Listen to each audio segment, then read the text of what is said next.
Il y a des personnes qui traversent ta vie et laissent derrière elles quelque chose que tu ne peux pas nommer.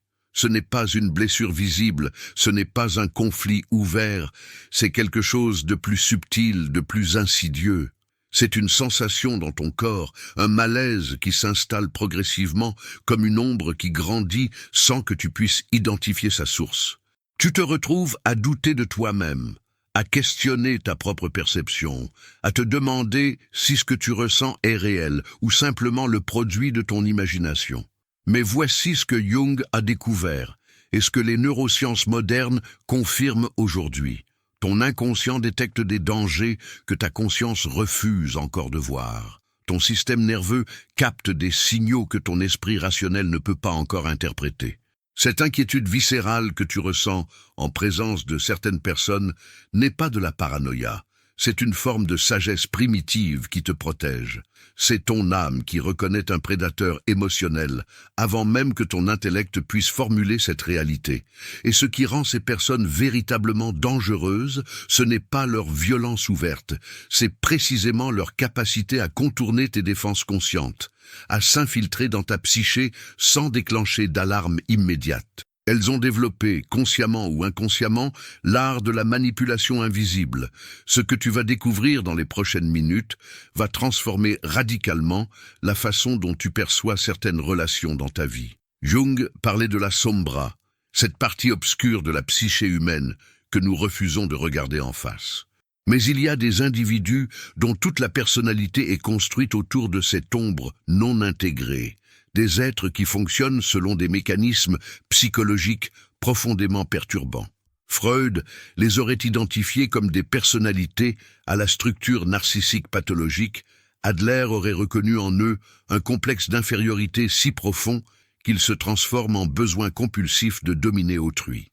Les neurosciences modernes, à travers les travaux de chercheurs comme Joseph Ledoux sur les circuits de la peur et Stephen Porges sur la théorie polyvagale, nous montre que notre corps possède des systèmes de détection de menaces qui fonctionnent bien avant notre conscience.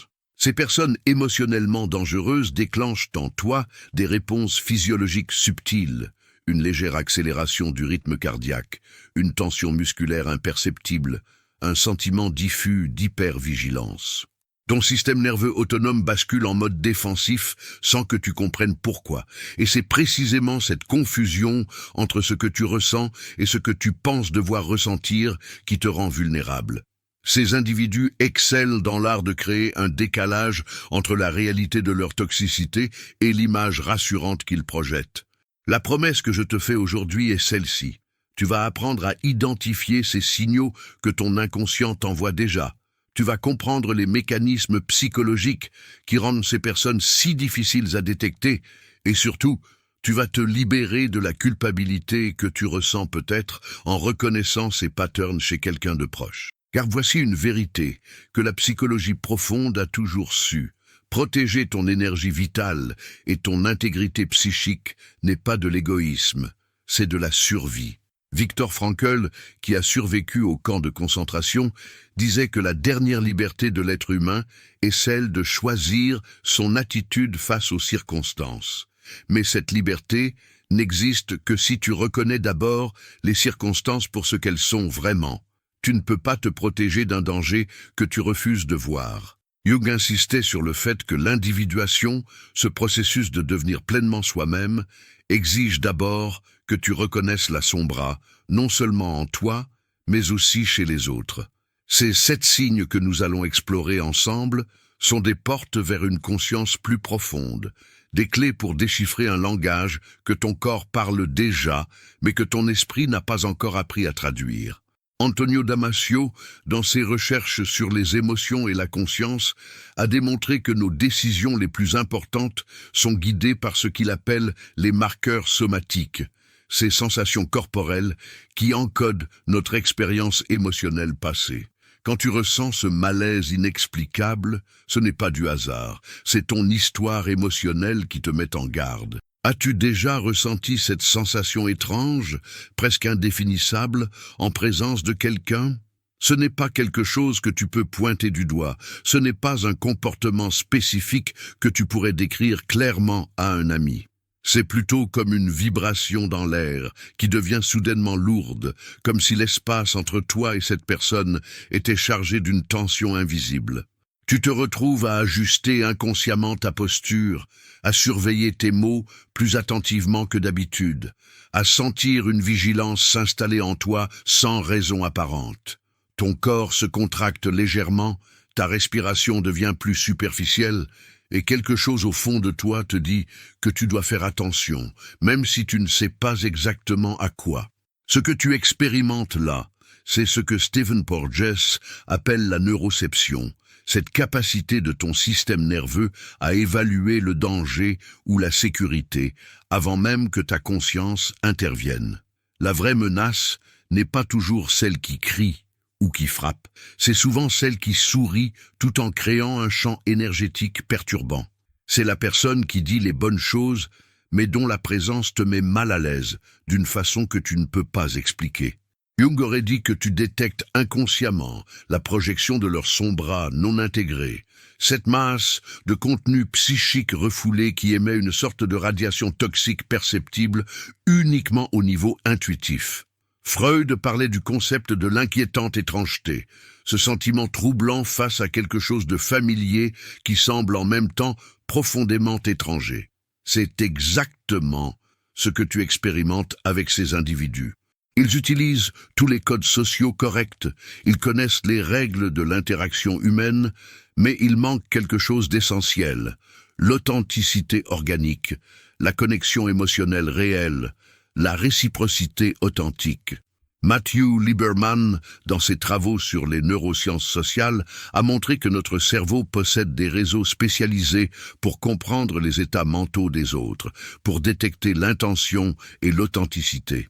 Quand ces réseaux captent une incongruence, quand ils détectent que quelqu'un simule une émotion plutôt que de la ressentir réellement, cela crée un signal d'alerte subtil mais puissant. Le problème, c'est que nous avons été conditionnés à ignorer ces signaux au profit de l'analyse rationnelle. On se dit, cette personne est polie, elle dit les bonnes choses, elle se comporte de manière appropriée, donc mon malaise doit être injustifié. Mais voici ce que Jung a compris de fondamental. L'inconscient ne ment jamais. Quand il t'envoie un signal d'alarme, ce n'est pas par caprice, c'est parce qu'il a détecté quelque chose que ta conscience refuse encore de voir. Ces personnes émotionnellement dangereuses sont comme des prédateurs qui ont appris à se camoufler dans le paysage social. La métaphore du prédateur n'est pas exagérée. Dans la nature, les prédateurs les plus efficaces ne sont pas nécessairement les plus féroces. Ce sont ceux qui maîtrisent l'art du camouflage et de la patience. Ils observent, ils étudient, ils attendent le moment de vulnérabilité pour agir. Ces individus fonctionnent selon une logique similaire. Ils n'attaquent pas frontalement. Ils infiltrent progressivement ton espace psychique, testant constamment tes limites, érodant lentement tes frontières, créant une dépendance émotionnelle subtile. Adler aurait reconnu dans ce comportement une forme pathologique de compensation, une tentative désespérée de combler un vide intérieur profond en drainant l'énergie et la vitalité des autres. Ces personnes ne possèdent pas de centre stable. Elles ont besoin de se nourrir constamment de l'attention, de la validation, de l'énergie vitale de ceux qui les entourent. Et elles ont développé des stratégies extrêmement sophistiquées pour obtenir cette nourriture psychique sans que tu réalises ce qui se passe. Le malaise que tu ressens est ton système interne de défense qui tente désespérément d'attirer ton attention sur cette dynamique toxique. Lisa Feldman Barrett, dans ses recherches sur la construction des émotions, explique que ton cerveau est constamment en train de faire des prédictions sur ce qui va se passer ensuite, basées sur ton expérience passée. Quand ces prédictions ne correspondent pas à ce que tu observes, cela crée une erreur de prédiction qui se manifeste sous forme d'inconfort émotionnel. Maintenant, demande-toi, combien de fois as-tu ignoré ce signal d'alarme intérieur? Combien de fois t'es-tu dit que tu étais trop sensible, trop méfiant, trop critique? Combien de fois as-tu donné le bénéfice du doute à quelqu'un alors que chaque cellule de ton corps te criait de faire attention? Cette tendance à rationaliser et à minimiser ton intuition est exactement ce sur quoi ces personnes comptent pour continuer à opérer dans l'ombre. Elles savent que la plupart des gens préfèrent croire en l'apparence rassurante plutôt que d'écouter le murmure inquiétant de leur sagesse intérieure. Boris Cyrulnik, dans ses travaux sur la résilience, parle de l'importance de la reconnaissance précoce des situations toxiques pour éviter le trauma cumulatif. Chaque fois que tu ignores ton intuition, chaque fois que tu restes dans une relation qui te draine émotionnellement, tu accumules des micro-traumatismes qui finissent par éroder ton bien-être psychologique. La reconnaissance de ces signes n'est pas une forme de cynisme ou de méfiance maladive, c'est au contraire une forme de sagesse et d'autoprotection saine. Jung disait que celui qui regarde à l'extérieur rêve, celui qui regarde à l'intérieur s'éveille. Reconnaître ces patterns toxiques chez les autres fait partie intégrante de ton processus d'éveil et d'individuation. Mais voici ce qui rend ce premier signe particulièrement troublant. Ces personnes sont souvent extrêmement habiles à retourner la situation contre toi. Si tu oses exprimer ton malaise, si tu tentes de nommer cette sensation étrange que tu ressens en leur présence, elles te feront sentir que le problème vient de toi. Elles te diront que tu es trop sensible, que tu imagines des choses, que tu as des problèmes de confiance. C'est une forme subtile de gaslighting, cette technique de manipulation psychologique qui consiste à faire douter quelqu'un de sa propre perception de la réalité. Freud aurait identifié cela comme une projection massive. Ces individus projettent sur toi leur propre instabilité émotionnelle tout en t'accusant d'être instable. Ils renversent la dynamique de façon à ce que tu te retrouves en position de devoir te justifier, de devoir prouver que ton ressenti est légitime. Et pendant que tu es occupé à douter de toi-même, ils continuent à opérer tranquillement, renforçant leur emprise psychologique. Daniel Siegel, dans ses recherches sur l'intégration cérébrale, explique que les relations saines favorisent l'intégration neuronale. Elles nous aident à devenir plus cohérents, plus stables, plus conscients. Les relations toxiques, au contraire, créent de la désintégration, de la confusion, de la fragmentation intérieure. Si après chaque interaction avec quelqu'un tu te sens plus confus, plus instable, plus distant de toi-même, c'est un signal d'alarme majeur. La vérité profonde que tu dois intégrer maintenant, c'est que ton intuition n'a pas besoin de preuves rationnelles pour être valide. Elle fonctionne selon une logique différente, une logique qui intègre des millions de micro-informations que ta conscience ne peut pas traiter simultanément. Quand ton corps se contracte, quand ton énergie chute, quand tu ressens ce malaise subtil mais persistant, tu ne dois pas chercher à rationaliser cette sensation, tu dois l'honorer comme une forme de connaissance profonde. Camus disait que l'absurde naît de la confrontation entre l'appel humain et le silence déraisonnable du monde. Mais il existe une autre forme d'absurde, celle de continuer à fréquenter quelqu'un alors que tout en toi te crie de t'éloigner, simplement parce que tu ne peux pas prouver rationnellement ce que tu ressens. C'est un acte de violence envers toi-même, une trahison de ta propre sagesse intérieure. Le premier pas vers la libération psychique, c'est d'accorder à ton ressenti la même légitimité que tu accordes à ta pensée rationnelle. Ce malaise subtil que tu ne peux pas nommer est en réalité déjà un nom. C'est ton inconscient qui te parle dans son propre langage, un langage de sensations, d'images, d'émotions diffuses. Apprendre à déchiffrer ce langage est l'une des compétences les plus importantes que tu puisses développer pour protéger ton intégrité psychologique. Et ce n'est que le premier signe d'une constellation beaucoup plus vaste de comportements qui caractérisent les personnes émotionnellement dangereuses. Observe maintenant comment ces personnes expriment leur empathie. Il y a quelque chose de fondamentalement différent entre l'empathie authentique et l'empathie simulée. Mais cette différence est si subtile qu'elle échappe souvent à la conscience immédiate. L'empathie réelle émerge d'un mouvement spontané vers l'autre, d'une capacité à raisonner émotionnellement avec ce que quelqu'un traverse. Elle a une qualité organique, imprévisible, parfois maladroite même, parce qu'elle naît d'un véritable mouvement du cœur. Tu peux la sentir dans le ton de la voix, dans le rythme de la conversation, dans les silences partagés, dans cette présence authentique qui se manifeste quand quelqu'un est vraiment là, avec toi, dans ton expérience. Mais ces individus émotionnellement dangereux produisent quelque chose de très différent. Leur empathie ressemble à une performance soigneusement orchestrée, à un script qu'ils ont appris par cœur et qu'ils récitent avec une précision troublante. Ils disent exactement les bonnes choses au bon moment. Ils affichent les expressions faciales appropriées, ils utilisent tous les marqueurs verbaux de la compassion. Pourtant, quelque chose sonne faux, comme une note légèrement désaccordée dans une mélodie par ailleurs parfaite. Ce que tu ressens, c'est l'absence d'une connexion émotionnelle réelle, l'absence de cette résonance profonde qui caractérise l'échange authentique entre deux êtres humains. Ce que tu perçois inconsciemment, ce sont les marqueurs de ce que Donald Winnicott appelait le faux self, cette construction psychologique qui se développe lorsqu'un individu apprend très tôt qu'il ne peut pas exister authentiquement sans risquer l'abandon ou la punition. Ces personnes ont construit une façade si élaborée qu'elles ont parfois perdu tout contact avec ce qui pourrait être leur être véritable. L'empathie devient alors un outil stratégique plutôt qu'une capacité relationnelle authentique. Elle l'utilise pour créer une illusion de connexion, pour te donner l'impression d'être compris et soutenu, tout en poursuivant leurs propres agendas cachés. Antonio Damasio a démontré que l'empathie authentique implique une activation spécifique de circuits neuronaux liés aux émotions et à la conscience corporelle.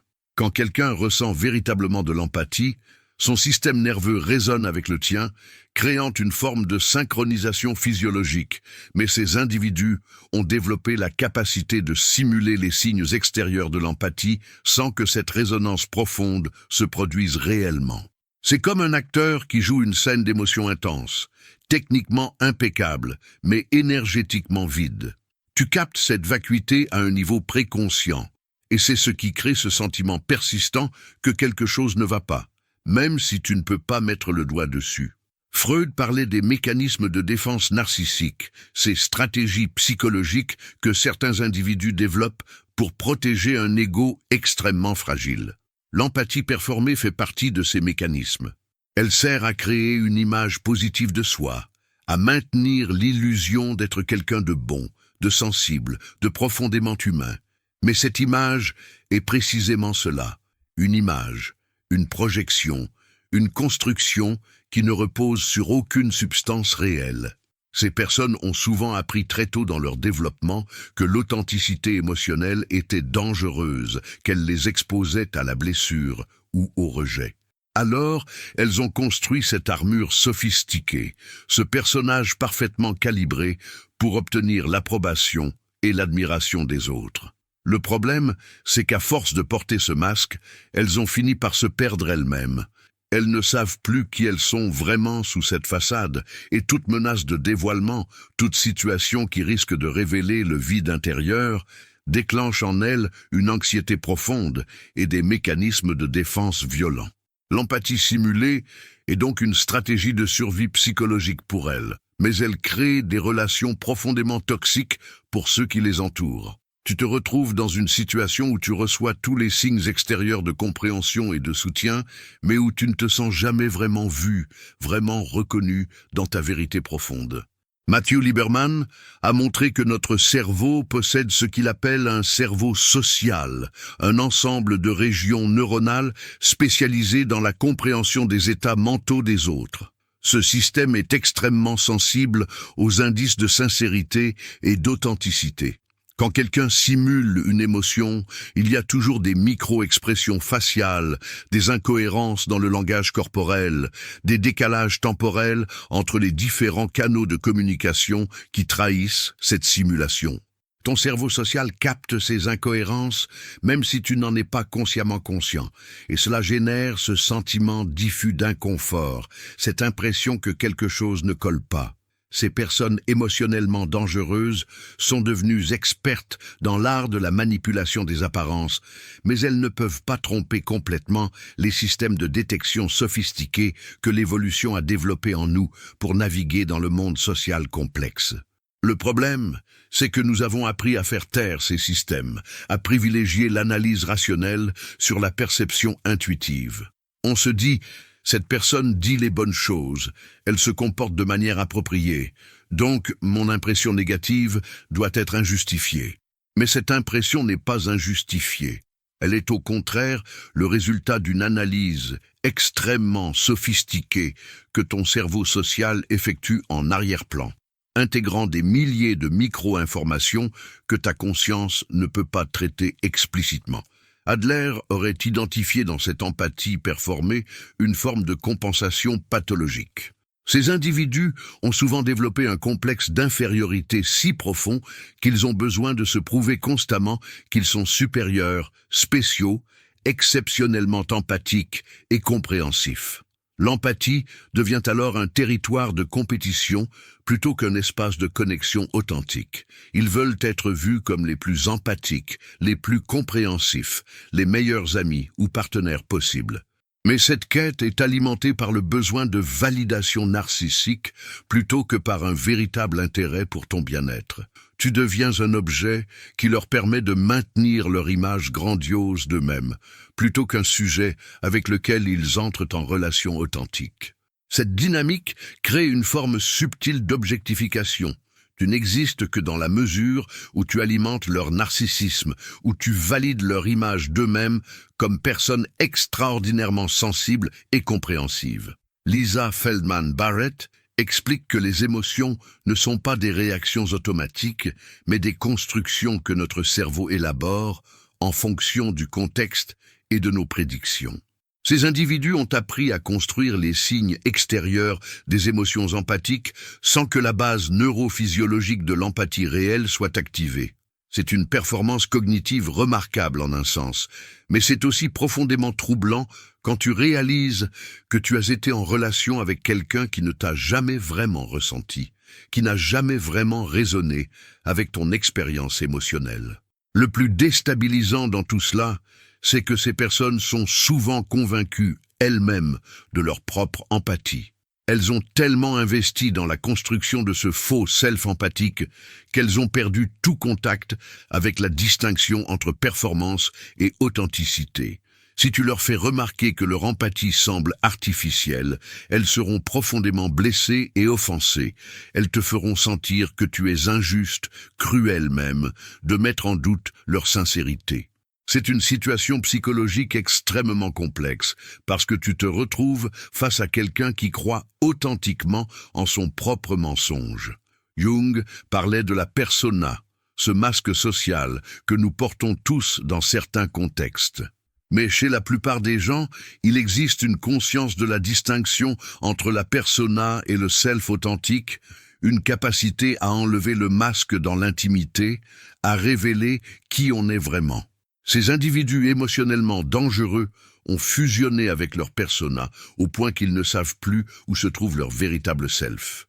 Ils sont devenus le masque, et toute menace à ce masque est vécue comme une menace existentielle. C'est ce qui explique leur réactivité extrême quand leur authenticité est questionnée, leur besoin compulsif de défendre leur image, même au prix de la violence émotionnelle envers ceux qui osent pointer cette incohérence. Viktor Frankl disait que le sens naît de la confrontation authentique avec la réalité de notre condition humaine. Mais ces personnes fuient cette confrontation. Elles construisent des châteaux de cartes psychologiques pour éviter de faire face au vide intérieur, à la blessure originelle, à l'absence de sens profond dans leur existence. Et elles ont besoin que tu participes à cette illusion, que tu valides leur construction, que tu ne poses jamais les questions qui risqueraient de faire s'effondrer tout l'édifice. C'est épuisant d'être en relation avec de telles personnes, parce que tu dois constamment surveiller tes mots, modérer tes perceptions, minimiser tes doutes. Tu deviens complice, malgré toi, de cette vaste opération de déni et de simulation. Et pendant ce temps, ton énergie vitale se draine lentement, presque imperceptiblement, comme un réservoir percé qui se vide goutte après goutte.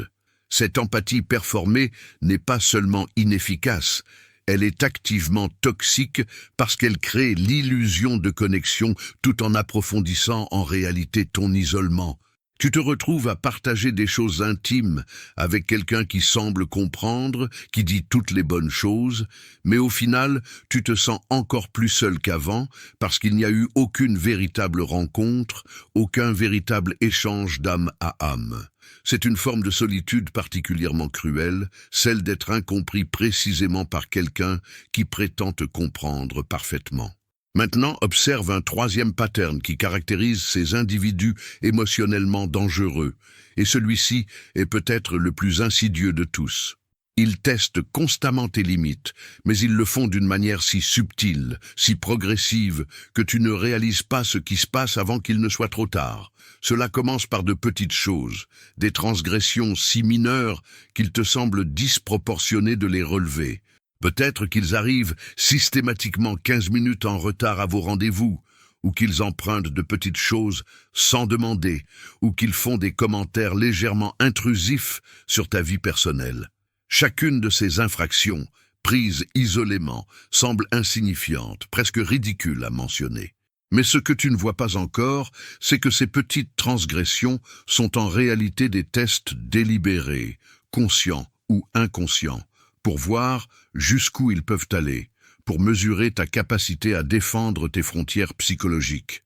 Et quand tu laisses passer ces petites violations sans réagir, quand tu te dis que ce n'est pas grave, qu'il ne faut pas être trop rigide, qu'il faut savoir être flexible dans les relations, tu envoies un signal qui les autorise à aller plus loin. La prochaine transgression sera un peu plus importante, un peu plus envahissante, et ainsi de suite, dans une escalade progressive qui finit par éroder complètement tes limites personnelles. Ce processus d'érosion graduelle des frontières est ce que Joseph Ledoux pourrait expliquer en termes de conditionnement émotionnel. Ton cerveau apprend progressivement à accepter comme normal ce qui devrait déclencher une réponse de défense. C'est comme la métaphore de la grenouille dans l'eau qui chauffe lentement. Si on la plonge dans l'eau bouillante, elle saute immédiatement, mais si on augmente la température progressivement, elle ne détecte pas le danger jusqu'à ce qu'il soit trop tard. Ces personnes comprennent intuitivement ce mécanisme psychologique et l'exploitent avec une efficacité redoutable. Elles savent que les humains ont tendance à normaliser progressivement les comportements toxiques quand ils sont introduits par petites doses. Ce qui t'aurait choqué et repoussé au début de la relation devient progressivement acceptable, puis normal, puis finalement attendu. Tu te retrouves à tolérer des comportements que tu n'aurais jamais imaginé accepter et tu ne comprends même pas comment tu en es arrivé là. Jung parlait de l'inflation psychologique, ce processus par lequel certains individus s'arrogent progressivement plus d'espace psychique qu'ils ne devraient en occuper. Ces personnes ont un besoin compulsif d'étendre leur territoire, d'occuper de plus en plus de place dans ta vie, dans tes pensées, dans ton énergie. Et elles le font en testant méthodiquement chaque limite que tu poses, en cherchant les failles dans tes défenses, en exploitant ta culpabilité, ta peur de paraître rigide ou peu aimable. Ce qui rend ce pattern particulièrement dangereux, c'est qu'il utilise tes propres qualités contre toi. Si tu es quelqu'un de naturellement généreux, empathique, flexible, ces individus vont exploiter précisément ces qualités pour élargir leur emprise. Ils vont te faire sentir que poser des limites serait égoïste, mesquin, contraire à tes propres valeurs. Ils vont invoquer l'amitié, l'amour, la famille pour justifier leur transgression. Ils vont créer des situations où tu te sens coupable de défendre ton propre espace psychologique. Freud aurait reconnu là un mécanisme de projection et de manipulation très sophistiqué. Ces personnes projettent sur toi la responsabilité de maintenir la relation à tout prix, alors que dans une relation saine, cette responsabilité devrait être partagée équitablement. Elles créent une dynamique asymétrique où tu es constamment en train de t'adapter, de te plier, de minimiser tes besoins, pendant qu'elles prennent de plus en plus, sans jamais vraiment donner. Daniel Siegel parle de l'importance des frontières saines pour l'intégration neuronale et le bien-être psychologique. Quand tes limites sont constamment violées, ton système nerveux ne peut pas se réguler correctement. Tu vis dans un état chronique d'hypervigilance et de stress. Ton cerveau ne sait plus où tu finis et où l'autre commence.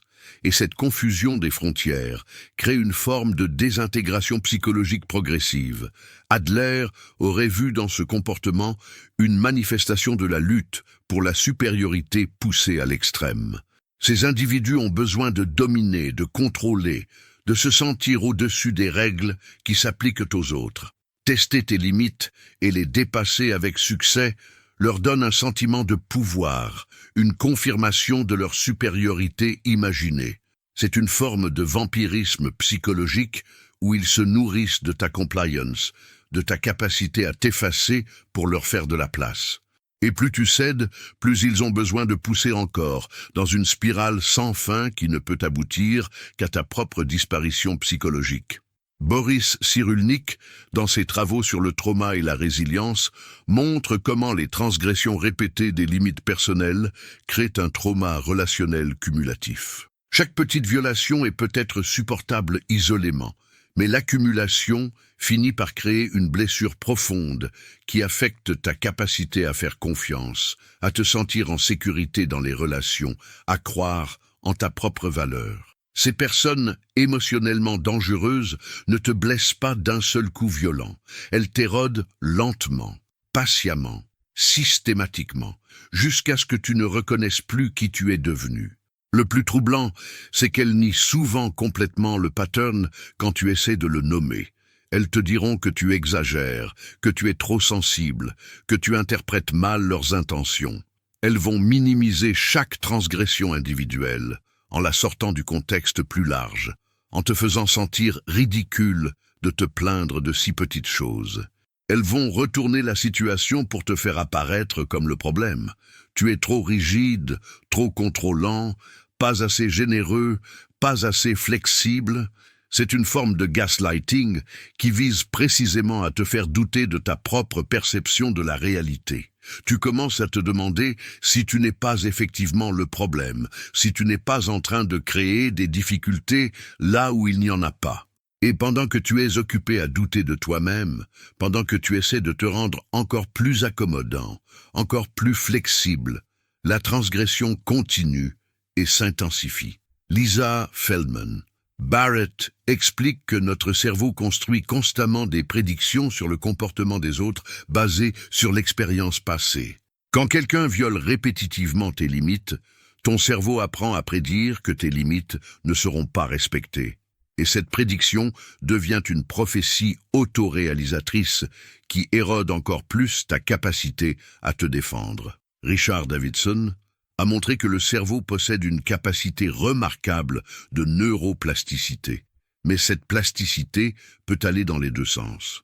Les expériences répétées de violation des limites créent des patterns neuronaux qui renforcent ta vulnérabilité, qui affaiblissent ta capacité à reconnaître et à défendre ton espace psychologique. Tu deviens progressivement conditionné à accepter l'inacceptable, à normaliser le dysfonctionnel, à t'adapter au toxique. Et c'est précisément ce que ces personnes recherchent, consciemment ou non.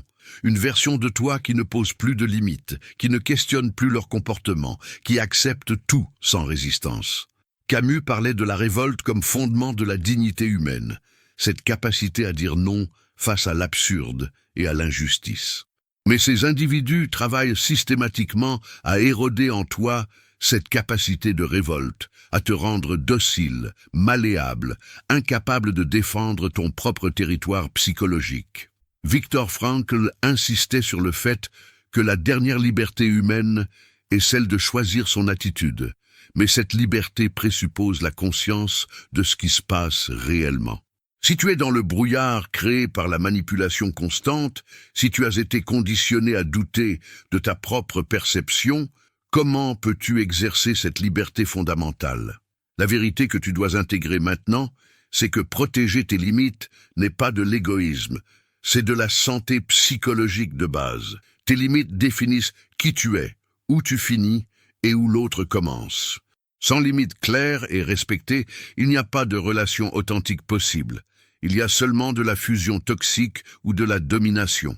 Sénèque enseignait que la vraie force réside dans la connaissance de soi et dans la capacité à préserver son intégrité face aux pressions extérieures. Quand tu permets à quelqu'un de transgresser constamment tes limites, tu trahis non seulement toi-même, mais aussi la possibilité même d'une relation saine avec cette personne. Car une relation authentique ne peut exister qu'entre deux individus qui respectent mutuellement leur autonomie et leurs frontières. En acceptant ces transgressions, tu participes à la création d'une dynamique toxique qui finira par détruire toute possibilité de connexion réelle. Le paradoxe, c'est qu'en voulant préserver la relation à tout prix, en acceptant de sacrifier tes limites, tu détruis précisément ce qui pourrait rendre cette relation précieuse et nourrissante. Et ces personnes, émotionnellement dangereuses, comptent sur ton incompréhension de ce paradoxe pour continuer leur œuvre d'érosion progressive de ton intégrité psychologique. Lequel de ces signes as-tu déjà ressenti sans pouvoir le nommer? Partage ta réflexion en commentaire. J'aimerais connaître ton expérience, car reconnaître ces patterns est le premier pas vers la libération psychique. Observe maintenant quelque chose de profondément troublant dans le regard de ces personnes. Il existe une qualité spécifique dans leur façon de te regarder qui crée un malaise instantané, même si tu ne peux pas immédiatement identifier ce qui cloche. Ce n'est pas un regard de connexion, de curiosité bienveillante, d'intérêt authentique pour qui tu es. C'est quelque chose de plus froid, de plus calculateur, de plus instrumental. Quand ces individus te regardent, tu as l'impression d'être évalué, jaugé, mesuré pour ton utilité potentielle. Tu ne te sens pas vu comme un sujet, comme une personne, avec ta propre intériorité, tes propres mystères, ta propre profondeur. Tu te sens réduit à un objet, à une ressource potentielle, à quelque chose qui peut servir leurs besoins ou leurs objectifs. C'est un regard qui scanne plutôt qu'il ne rencontre, qui calcule plutôt qu'il ne ressent, qui évalue plutôt qu'il ne s'ouvre. Matthew Lieberman a montré que notre cerveau social est extrêmement sensible aux indices de mentalisation, cette capacité à reconnaître l'autre comme un être avec des états mentaux propres. Le regard prédateur dont nous parlons manque précisément de cette mentalisation. L'autre n'est pas perçu comme un sujet égal, mais comme un objet à manipuler, à utiliser, à contrôler. Ce regard contient souvent une intensité particulière qui peut sembler flatteuse au premier abord. Tu peux l'interpréter comme de l'intérêt, de l'attraction, de la fascination pour qui tu es. Mais si tu y prêtes attention plus finement, tu remarqueras qu'il y a quelque chose de fixe, d'inflexible dans cette intensité. Ce n'est pas le regard dynamique, changeant, expressif de quelqu'un qui est véritablement en train de te rencontrer.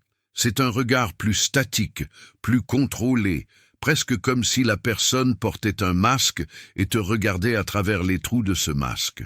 Jung parlait du regard de la persona, ce moment où tu perçois que tu n'es pas en train d'interagir avec un être authentique, mais avec une construction, une façade. Ces personnes ont souvent un contrôle remarquable sur leur expression faciale, sur leur langage corporel, mais il y a toujours quelque chose qui échappe, une rigidité au coin des yeux, une absence de ces micro-expressions spontanées qui caractérisent l'interaction humaine authentique. Freud aurait reconnu là une forme de clivage psychologique. Ces individus ont dissocié leur expression extérieure de leur expérience intérieure au point qu'ils peuvent afficher des émotions qu'ils ne ressentent pas réellement. Et cette dissociation crée précisément cette qualité étrange, presque inquiétante de leur regard. Ce qui se passe au niveau neurologique quand tu croises ce regard est fascinant et troublant. Joseph Ledoux a montré que l'amygdale, cette structure cérébrale impliquée dans le traitement de la peur et des menaces, réagit extrêmement rapidement aux indices faciaux qui suggèrent un danger potentiel. Le regard prédateur déclenche une activation de l'amygdale, avant même que tu aies consciemment identifié ce qui te met mal à l'aise. Ton corps réagit en premier, créant une réponse physiologique de vigilance accrue, et c'est seulement après que ton cerveau conscient tente de comprendre pourquoi tu te sens soudainement inquiet ou sur tes gardes. Stephen Porges explique cela à travers sa théorie polyvagale. Ton système nerveux autonome détecte des signaux de sécurité ou de danger à travers ce qu'il appelle la neuroception, et le regard est un des vecteurs les plus puissants de cette transmission d'informations. Un regard authentique, chaleureux, réellement connecté active ton système nerveux ventral vagal, créant un sentiment de sécurité et facilitant l'engagement social. Mais le regard prédateur active plutôt ton système sympathique, te mettant en mode défensif, créant une alerte interne qui te dit que tu n'es pas en sécurité avec cette personne. Adler aurait analysé ce regard comme une manifestation de la lutte pour la supériorité poussée à son paroxysme. Ces individus ne te regardent pas comme un égal, mais comme quelqu'un qu'ils doivent dominer, contrôler, soumettre à leur volonté. Le regard devient un outil de pouvoir, une façon d'établir une hiérarchie où ils se positionnent au-dessus de toi. Tu peux le sentir dans la façon dont ils maintiennent le contact visuel un peu trop longtemps, dans cette intensité qui force presque ta soumission, dans ce refus de baisser les yeux, qui n'est pas de la confiance saine, mais de l'arrogance pathologique. Antonio Damasio a montré que les émotions et la conscience sont profondément liées à nos états corporels et que nous détectons les états émotionnels des autres en partie à travers une forme de simulation interne de ce que l'autre pourrait ressentir. Quand tu essaies de simuler intérieurement ce que ressent quelqu'un avec ce regard prédateur, tu ne trouves pas d'empathie, de chaleur ou de connexion. Tu trouves du vide, de la froideur, une absence troublante d'humanité profonde. Et cette absence est précisément ce qui crée ce sentiment viscéral d'inconfort, cette intuition que quelque chose d'essentiel manque chez cette personne. Le philosophe Martin Buber parlait de la distinction entre la relation je-tu et la relation je-cela. Dans la relation je-tu, l'autre est rencontré dans sa totalité, dans son mystère, dans sa subjectivité irréductible. Dans la relation je-cela, l'autre est réduit à un objet, à une chose que j'utilise pour mes propres fins. Le regard prédateur dont nous parlons est clairement un regard je-cela. Tu n'existes pas comme un tu à rencontrer, mais comme un cela à utiliser. Ces personnes ont perdu ou n'ont peut-être jamais développé cette capacité fondamentale à rencontrer l'autre dans sa pleine humanité. Elles voient le monde comme peuplé d'objets potentiellement utiles ou inutiles, de ressources à exploiter ou d'obstacles à contourner. Tu n'es pas une personne pour elles, tu es une fonction, un rôle, une utilité. Et leur regard te le communique, même s'ils ne l'expriment jamais verbalement. C'est une forme d'objectification profondément déshumanisante qui laisse des traces psychologiques durables. Quand tu passes du temps avec quelqu'un qui te regarde de cette façon, tu commences progressivement à t'objectifier toi-même, à te voir à travers leurs yeux, à te réduire à ta valeur instrumentale plutôt qu'à ta valeur intrinsèque. Lisa Feldman Barrett explique que notre cerveau construit les émotions en fonction du contexte et des prédictions basées sur l'expérience passée. Quand tu es régulièrement exposé à ce regard prédateur, ton cerveau apprend à prédire que tu n'es pas en sécurité, que tu dois rester vigilant, que tu es potentiellement en danger. Cette prédiction devient un état de base qui affecte profondément ton bien-être psychologique et même ta santé physique. L'activation chronique de tes systèmes de stress a des conséquences délétères sur ton système immunitaire, ton système cardiovasculaire, ta capacité à réguler tes émotions. Tu te retrouves dans un état permanent d'hypervigilance qui est épuisant et destructeur. Et tout cela à cause d'un simple regard, de cette qualité prédatrice que tu as captée intuitivement, mais que tu as peut-être minimisée consciemment parce que cela te semblait trop subtil, trop vague pour être prise au sérieux. Mais ton corps, lui, prend cela très au sérieux. Ton système nerveux autonome ne te ment pas. Il détecte ce que ton esprit conscient refuse encore d'admettre. Il existe aussi dans ce regard une forme de vide qui est profondément troublante. Quand tu regardes dans les yeux de la plupart des gens, tu perçois une profondeur, une complexité, une vie intérieure qui transparaît même à travers le silence. Mais avec ces individus, tu as parfois l'impression de regarder dans un puits sans fond, ou au contraire, de te heurter à une surface réfléchissante qui ne laisse rien passer. Jung parlait du self, ce centre organisateur de la psyché qui donne cohérence et profondeur à l'expérience humaine. Ces personnes semblent manquer de connexion avec leur self profond, Elles fonctionnent uniquement à partir de leur ego et de leurs besoins immédiats, sans accès à cette dimension plus profonde de l'être qui donne à la vie humaine sa richesse et son sens. Boris Cyrulnik, dans ses travaux sur la résilience et le trauma, montre comment certaines blessures précoces peuvent créer une incapacité à développer cette profondeur intérieure, cette capacité à l'introspection et à la connexion authentique. Ces personnes ne sont pas nécessairement nées prédatrices, elles ont peut-être été formées par des circonstances traumatiques qui ont empêché le développement normal de l'empathie et de la conscience de soi. Mais comprendre leurs origines ne change pas la réalité de leur dangerosité présente. Ce qui rend ce signe particulièrement difficile à naviguer, c'est que dans notre culture, le contact visuel est souvent considéré comme un signe positif de confiance et d'authenticité. On nous enseigne à maintenir le contact visuel, à ne pas détourner le regard, à montrer par notre regard que nous sommes présents et engagés. Ces personnes émotionnellement dangereuses exploitent cette norme culturelle pour créer une illusion de connexion et d'authenticité. Elles maintiennent un contact visuel intense qui peut être interprété comme de la confiance ou de l'intérêt profond.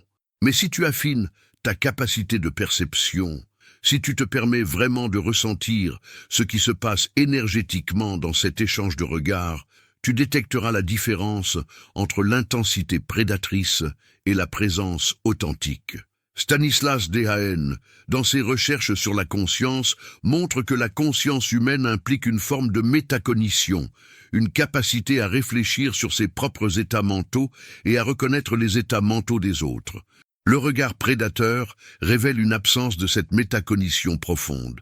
La personne n'est pas en train de se demander qui tu es, ce que tu ressens, ce que ton expérience pourrait être. Elle est simplement en train d'évaluer comment elle peut t'utiliser pour ses propres besoins.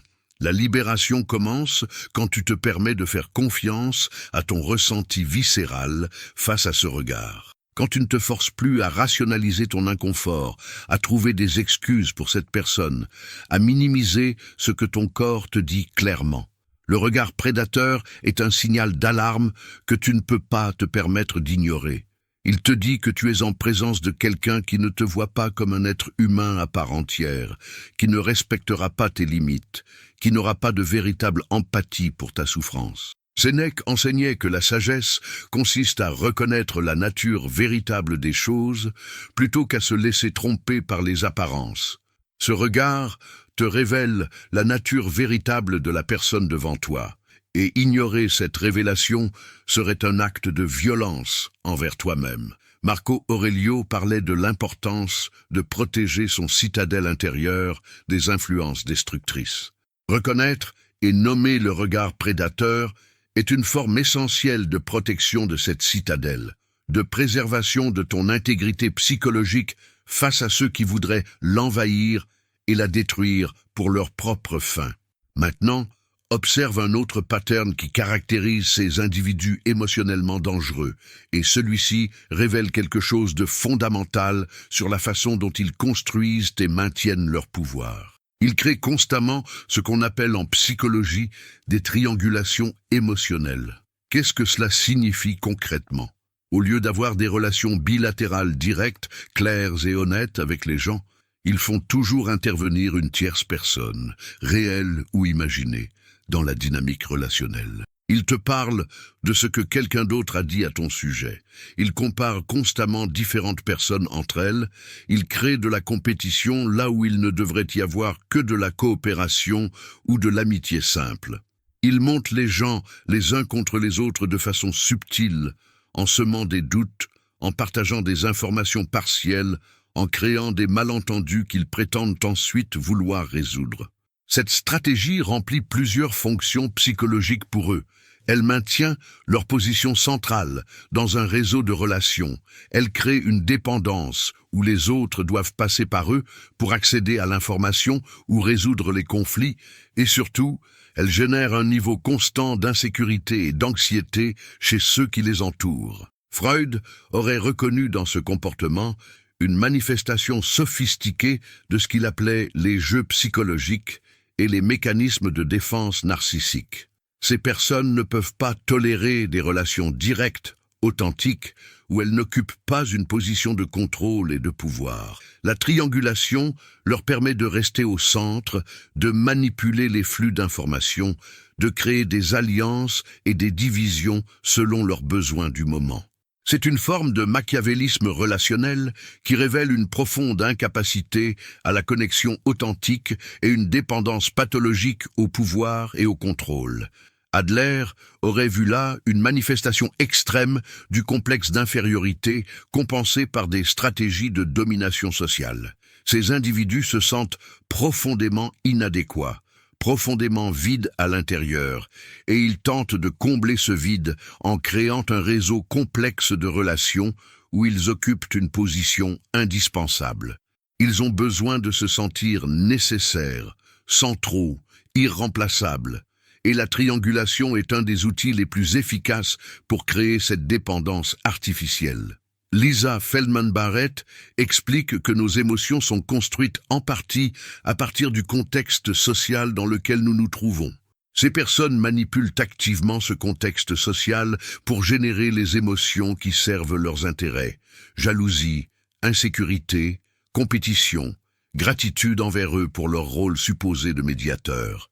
La libération ultime vient quand tu réalises que tu mérites des relations où tu peux être pleinement toi-même, où tes limites sont respectées, où ton énergie est nourrie autant qu'elle nourrit l'autre, où la confrontation authentique est possible et même bienvenue, où tu es vu comme un sujet précieux plutôt que comme un objet utile.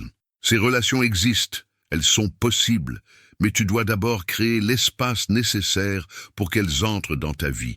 Et cela signifie parfois retirer cet espace des relations toxiques qui l'occupent actuellement.